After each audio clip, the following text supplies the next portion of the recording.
සුබ දවසක් ඔයාලා සියලුම දෙනාට. අපි අද මේ වීඩියෝ එකෙන් ඔයාලට අරන් එන්නේ නුවරඑළිය ආර්ථික මධ්‍යස්ථානයේ අද දවසට අදාළ සියලුම එළවලු වල මිල ගණන්. එහෙනම් අපි යමු අද වීඩියෝ එකට. ගෝවා, carrot,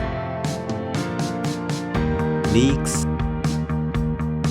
රාබු, beetroot,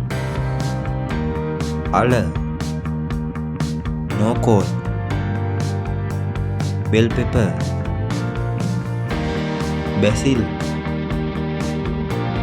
Chinese cabbage, ratu gowa, iceberg, salad, ratu salad,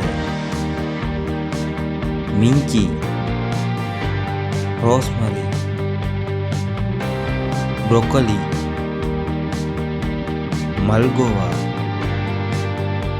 ratu rabu, zucchini, kaha zucchini, takkali, මාළු මිරිස්. ඉතින් එහෙනම් අදට මේ වීඩියෝ එක අපි අවසන් කරනවා. මේ වගේ ලංකාවේ සියලුම ආර්ථික මධ්‍යස්ථානවල එළවලු සහ පළතුරු මිල ගණන් දැන ගැනීමට අපේ YouTube channel එක subscribe කරන්න. මේ වීඩියෝ එකත් එක්ක එකතු වුණාට ඔබට බෙහෙවින්ම ස්තුතියි.